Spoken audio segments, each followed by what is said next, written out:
ઓમ શ્રી ગણેશાય નમઃ. જય શ્રી કૃષ્ણ મિત્રો. આજે આપણે હવે શ્રાવણ મહિનાના છેલ્લા સોમવારની વાર્તા સાંભળીશું. ખૂબ જ સરસ મજાની વાર્તા છે મિત્રો. શ્રાવણ મહિનામાં શિવજીની વાર્તા સાંભળીએ તો શિવજી ખૂબ પ્રસન્ન થાય છે અને ખૂબ આશીર્વાદ આપે છે. અંતે ભગવાન એમનું શરણું એમનું લોક પ્રદાન કરે છે. તો મિત્રો પૂરા ધ્યાનથી મનથી આ વાર્તા સાંભળજો.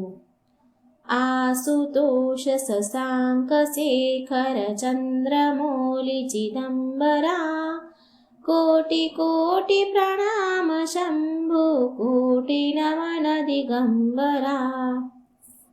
દોલત છોડી દુનિયા છોડી બધો જ ખજાનો છોડી દીધો. મહાદેવના પ્રેમ દીવાનાઓએ રાજપાટ છોડી દીધા. ઓમ નમઃ શિવાય.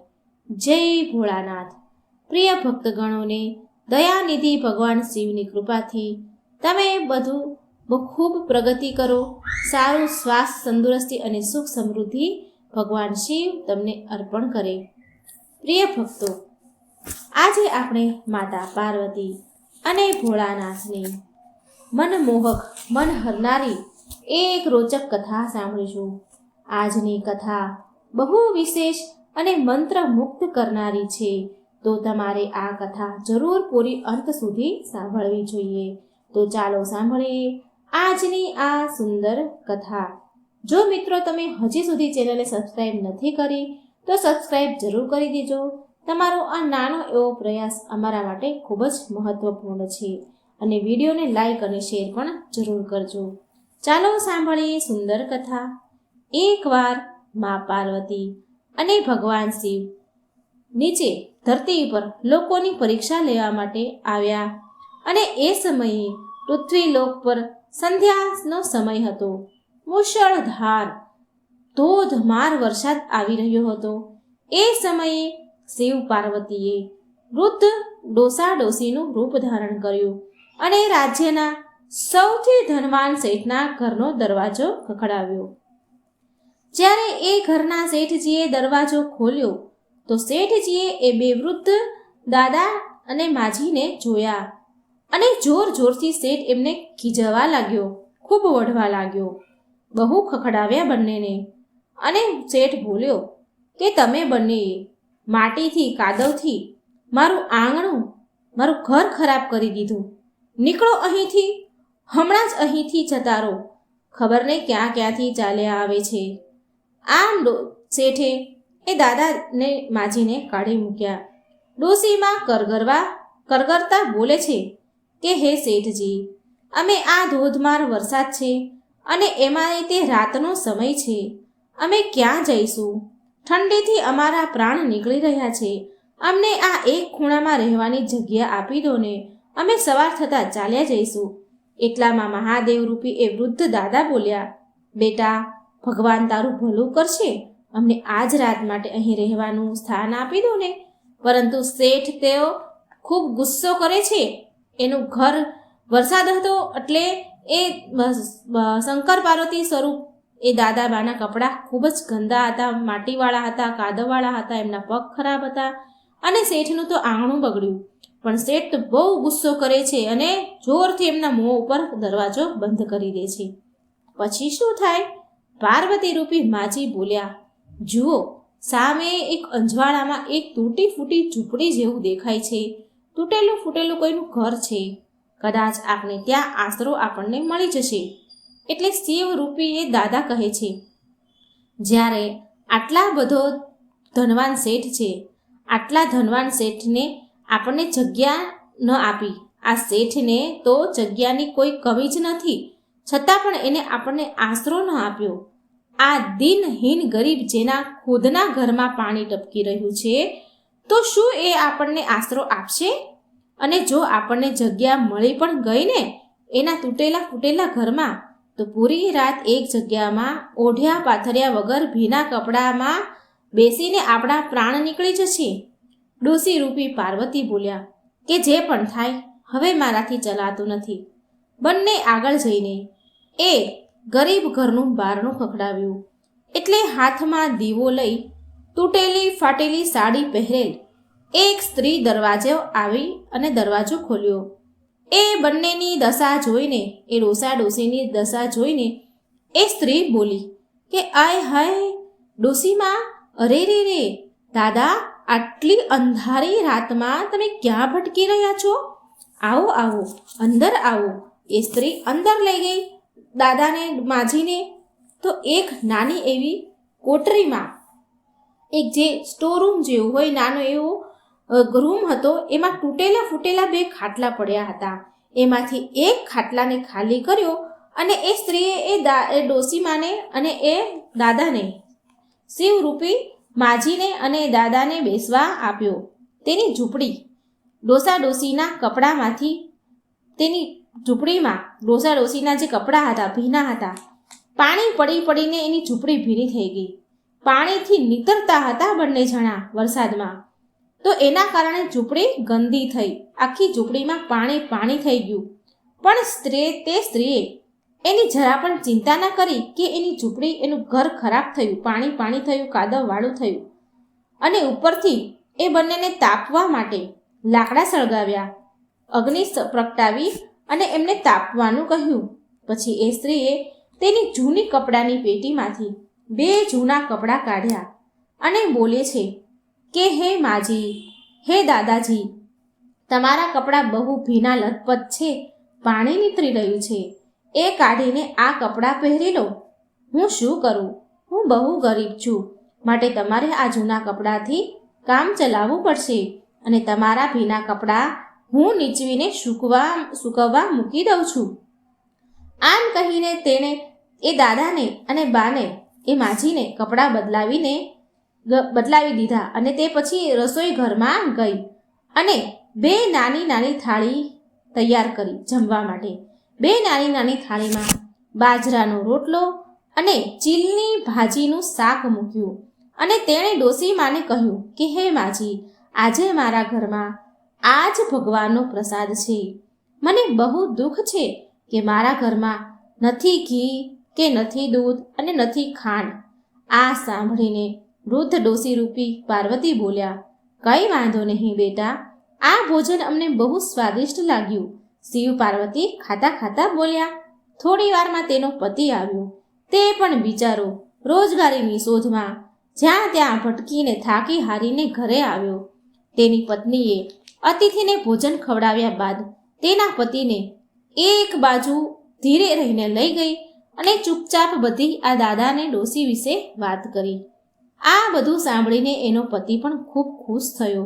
પછી એ બંનેએ, એ ગરીબ દંપતીએ એમનું જે રોજનું પાથરવાનું હોય, ઓઢવાનું હોય, એનું પાથરવાનું એ બંને ડોસા ડોસીને આપીને એમણે ખાટ ઉપર સુડાવી દીધા અને સ્વયં બંને ગરીબ દંપતી પોતે એક ફાટેલી એ ચાદર ઓઢીને જમીન પર સૂઈ ગયા. વહેલી સવાર જ્યારે પડી, વરસાદ બંધ થઈ ગયો, તો એ માજી અને એ દાદા જવા માટે તૈયાર થઈ ગયા. ત્યારે એ ગરીબ સ્ત્રીએ હાથ જોડીને સૂરજ નીકળે, અંજવાળું થાય ત્યાં સુધી રોકાવા માટે કહ્યું. પછી શિવ પાર્વતી રોકાયા. પછી એ સ્ત્રીના ઘરમાં થોડા ઘઉં પડ્યા હતા, તો એ ઘઉંને એને દળી પીસીને લોટ બાંધીને થોડી રોટલી બનાવી અને એમને પોટલીમાં બાંધીને આપી અને કહ્યું કે માં, અમે નિર્ધન છીએ, માટે જેવી સેવા કરવી જોઈએ તમારી એવી હું કરી નથી શકી, માટે તમે મને માફ કરી દેજો.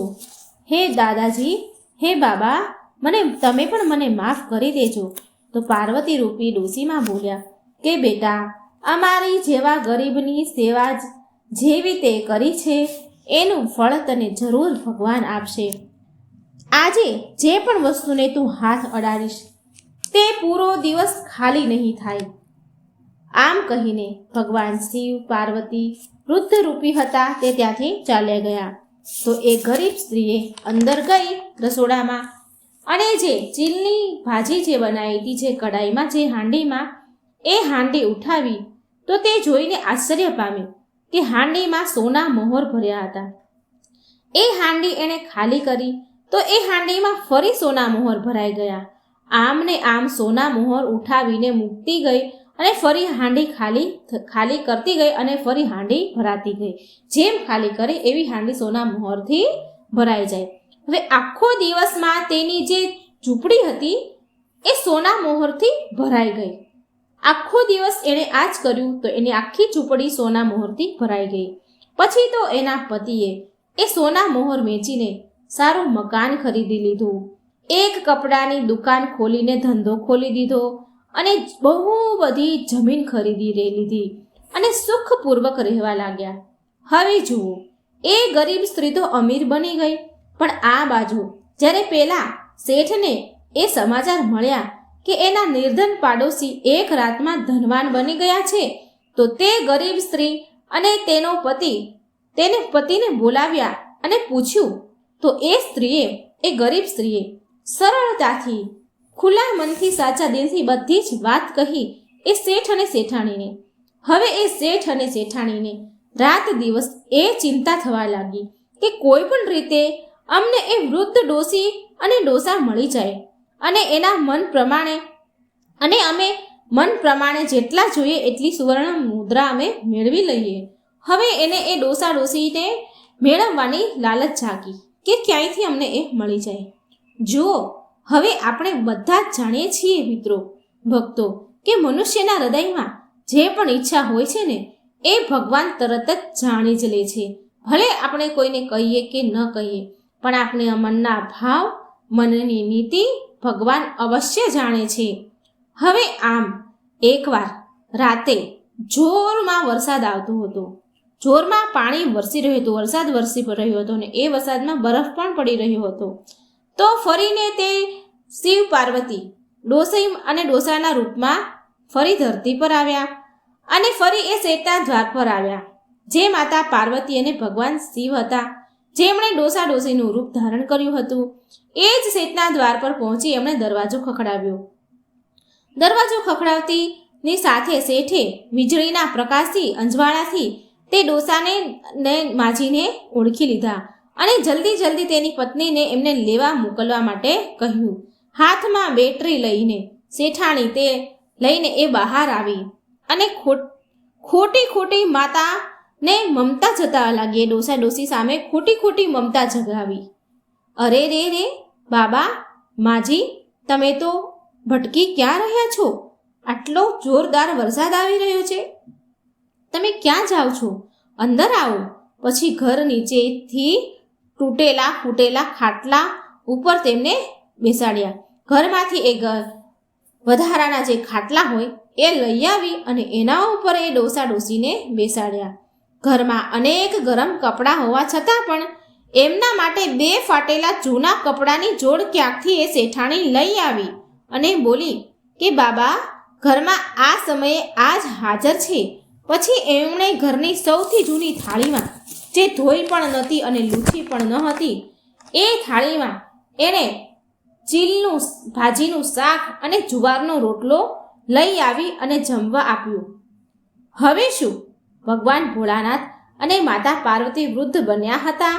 બંને એ ભોજન કર્યું અને હવે વારો આવ્યો સૂવાનો. તો એ શેઠાણીએ ઓઢવા માટે 2 ફાટેલા ધાબળા ક્યાંકથી માંગીને લઈ આવી અને એ વૃદ્ધ દાદાને બાને દીધા. અને પછી શેઠાણી ધરતી પર એ જ રૂમમાં ગાદલા પાથરીને સૂતા.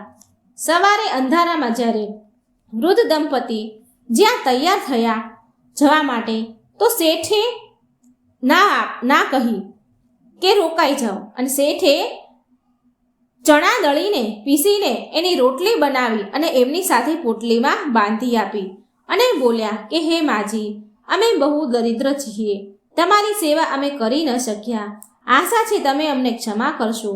ડોશીમાં બોલ્યા, બેટા, જેવી સેવા તે કરી છે એવું એનું ફળ તને ભગવાન આપશે. આજે જે કામને તું હાથ લગાડીશ એ દિવસભર સમાપ્ત નહીં થાય.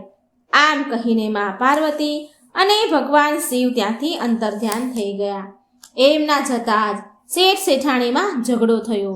શેઠની ઈચ્છા હતી કે એ શાકની હાંડી, ચીલની ભાજીની જે હાંડી હતી એને હું ધોઈશ, અને શેઠાણીની ઈચ્છા હતી કે હું ધોઈશ. આમ બંને ઝઘડે છે. અંતમાં બંને એક સાથે હાંડીને પકડી અને ઝપટી કરી તો એ માટીની હાંડી હતી એ તૂટી ગઈ અને રૂમમાં બધી જગ્યાએ ચીલની ભાજી ફેલાઈ ગઈ. શેઠાણીએ સાવરણો લઈ રૂમ ધોવા લાગી. હવે શેઠાણી રૂમમાં સાફ કરે અને રૂમ પાછું સડેલી ભાજી શાકભાજીથી ફરી ફેલાઈ જાય. હવે આવી રીતે સવારથી સંધ્યા સુધી એ બંને રૂમ સાફ જ કરતા રહ્યા. સડેલી ભાજી આખા રૂમમાં ફેલાતી જાય અને સાફ કરતા જાય.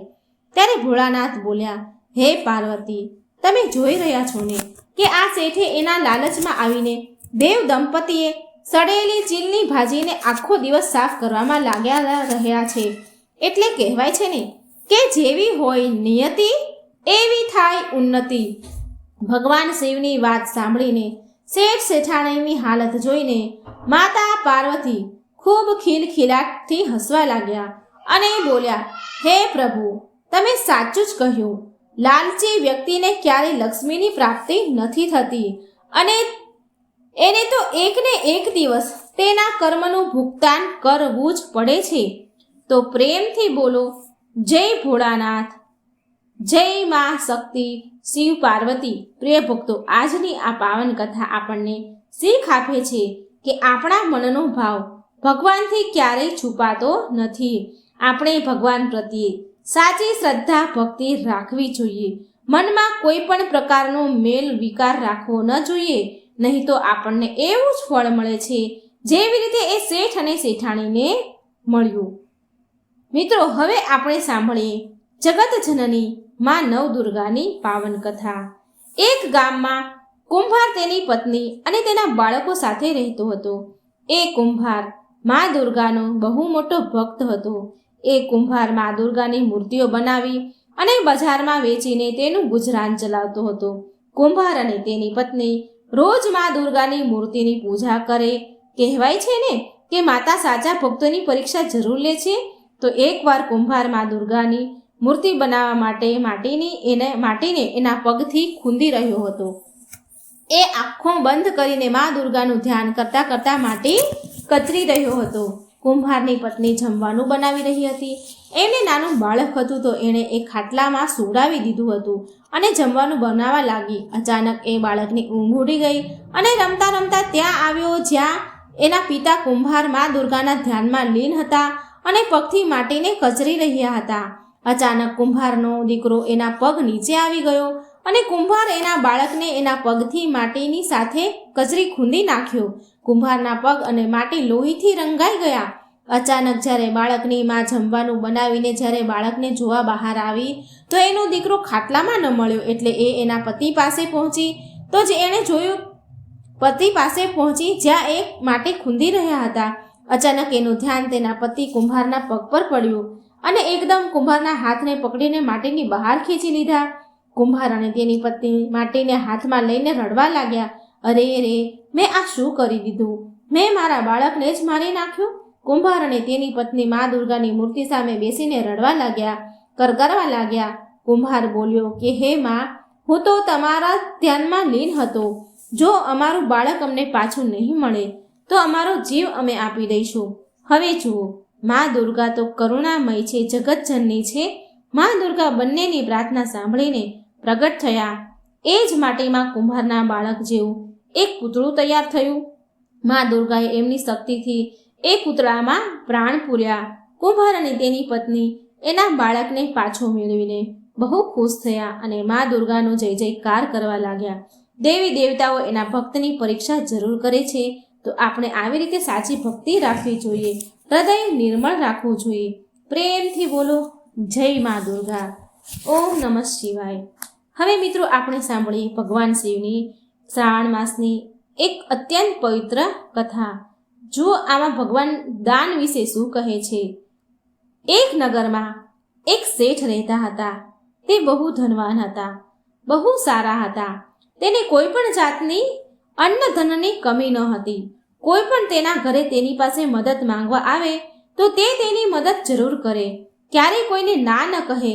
અને જ્યારે પણ જેને પણ મદદ કરે એટલે તેને તે શેઠ એક જ વાત કહે કે તમે પૈસા લઈ જાઓ, પણ જ્યારે તમારી પાસે સગવડ થઈ જાય ત્યારે મારા પૈસા મને પાછા આપી દેજો. તે શેઠ બહુ સીધા સાદા ભોળા હતા. તેની પાસેથી જે પણ પૈસા ઉધાર લઈ જાય તે ક્યારેય તે શેઠને પૈસા પાછા આપવા આવે જ નહીં. આમ ધીરે ધીરે સમય ઘણો ગયો એટલે એક દિવસ તે શેઠ ગરીબ થઈ ગયો. તેની પાસે કોઈ ધન સંપત્તિ ન રહી અને તેની પાસે માત્ર 100 રૂપિયા જ રહ્યા. તે શેઠની ત્યાં એક વ્યક્તિ વર્ષોથી એની દુકાને કામ કરતો હતો. તે વ્યક્તિ બહુ વિશ્વાસુ હતો. તે શેઠને ત્યાં એ માણસ બહુ વિશ્વાસથી કામ કરે. વિશ્વાસ કરતા હતા એટલે શેઠ પણ એના પર બહુ વિશ્વાસ કરે.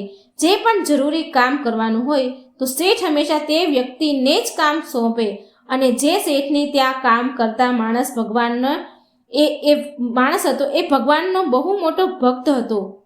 તે માણસ હંમેશા ભગવાનના કીર્તન, ભજન, પૂજા પાઠ, સત્સંગ વગેરે હંમેશા કરતો.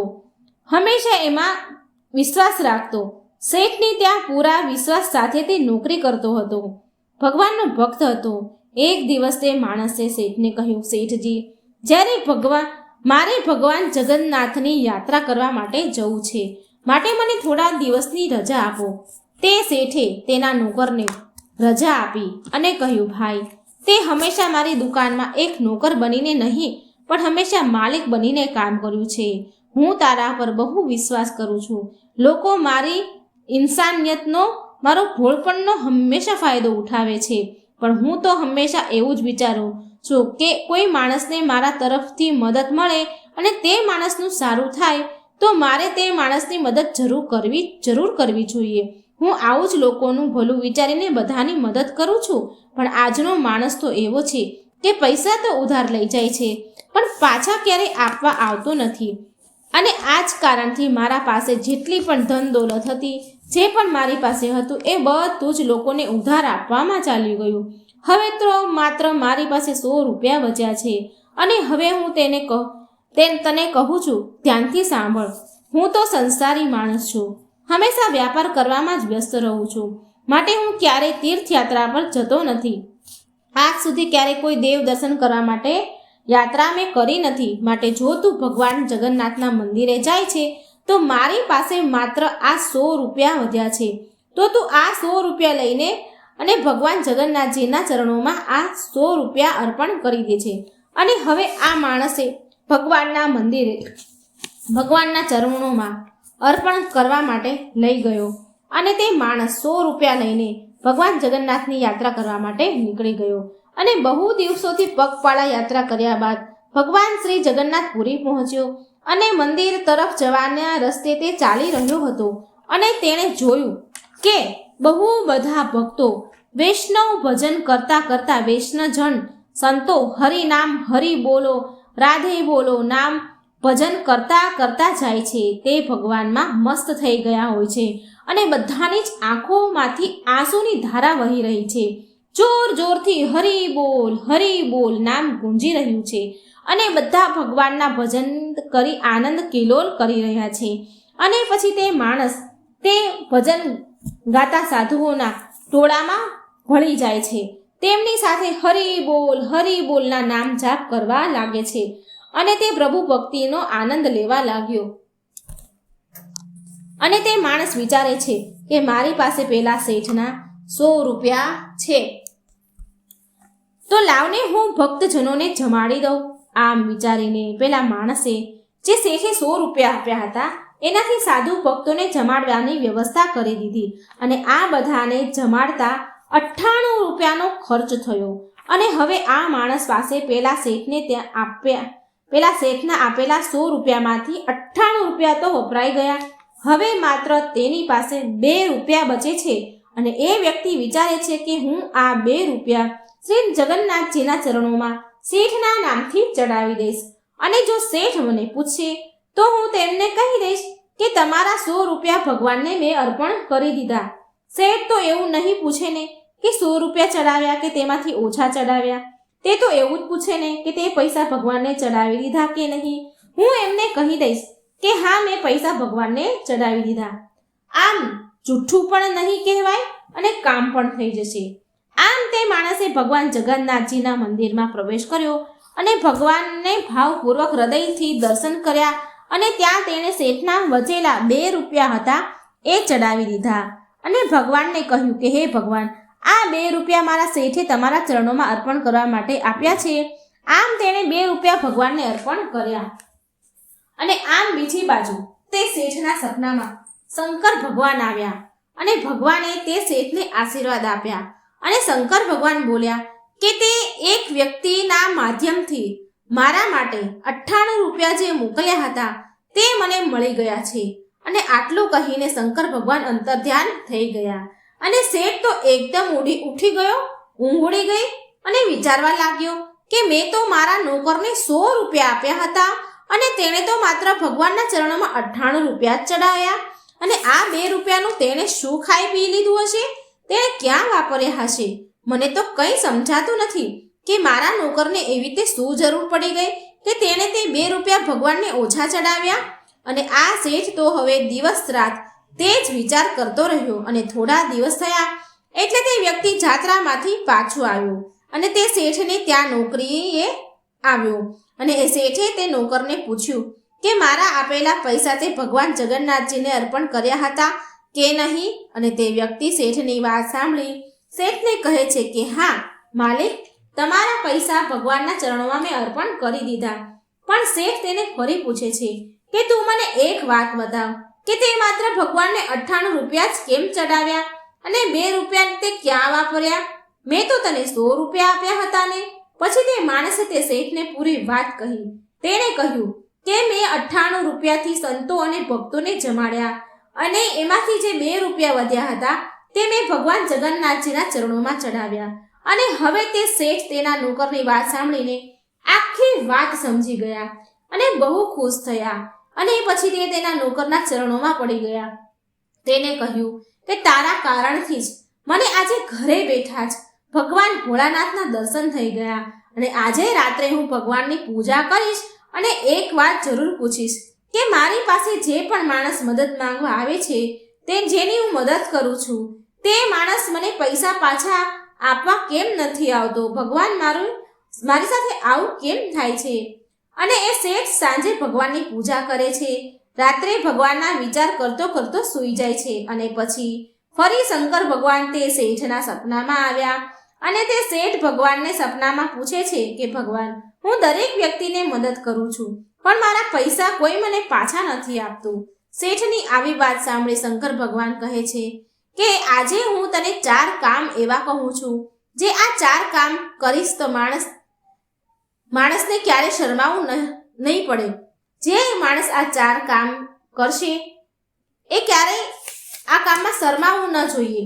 આ 4 કામ કરવામાં જે પણ માણસ શરમ રાખે છે તેનું જીવન હંમેશા દુઃખ ભર્યું રહે છે અને એક દિવસ માણસ ગરીબ બની જાય છે. જો તમે કોઈ વ્યક્તિને પૈસા ઉધાર આપો છો તો તે વ્યક્તિ પાસેથી પૈસા પાછા માંગવામાં કોઈ શરમ ન રાખવી, કારણ કે આમ કરવાથી તમારા પૈસા ડૂબી જાય અને તમને ભારે નુકસાન થાય. મારી બીજી વાત સાંભળ.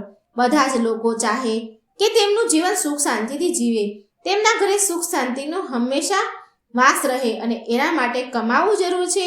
માટે લોકો કમાવા માટેના રસ્તા શોધે અને કોઈ પણ કામ મળે તો તેને કરવામાં શરમ ન રાખવી જોઈએ. માણસ આવું કરે તો તે માણસ તેનું કામ બરાબર નથી કરી શકતો અને તે કામમાં નુકસાન થાય છે. કામ નાનું કે મોટું નથી હોતું, એટલે કોઈ પણ કામ કરવામાં શરમ ન રાખવી. જો સ્ત્રી હોય કે પુરુષ, પેટ બધાની માટે મહત્વનું છે. માણસ કમાય છે એટલા માટે કે તેના માટે જમતી વખતે ક્યારેય શરમ ન રાખવી જોઈએ.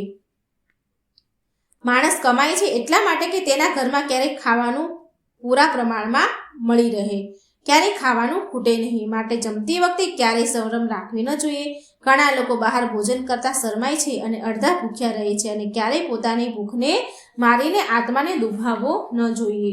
મારી ચોથી વાત છે, મહત્વપૂર્ણ વાત છે કે ક્યારેય ગુરુ પાસેથી શિક્ષા લેતી વખતે ક્યારેય શરમ ન રાખવી, કારણ કે ગુરુ બધાને જ વ્યક્તિના જીવનમાં માર્ગદર્શનની ભૂમિકા નિભાવે છે અને મનુષ્યને ગુરુ પાસેથી કંઈક ને કંઈક શીખવા મળે છે. આમ માણસે ગુરુ પાસેથી શિક્ષા મેળવવા માટે ક્યારેય શરમ ન રાખવી અને હંમેશા ધ્યાન રાખજો કે એક સારું અને સરળ વ્યક્તિ એ જ હોય છે જે ગુરુ પાસેથી શરમાવ્યા વગર શિક્ષા મેળવે છે અને તેના સવાલોનો જવાબ મેળવે છે.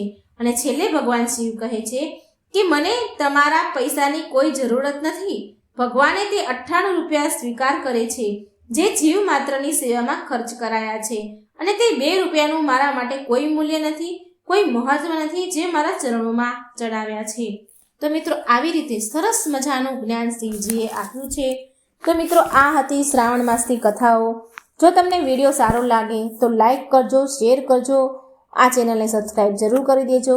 કહાની કહેવામાં કંઈ ભૂલચૂક થઈ હોય તો એના માટે ક્ષમા માંગુ છું. અને વિડીયોને બને એટલો શેર જરૂર કરજો. કમેન્ટ બોક્સમાં ભગવાનનું નામ પણ જરૂર લખજો. જય શ્રી કૃષ્ણ. રાધે રાધે. Thank you.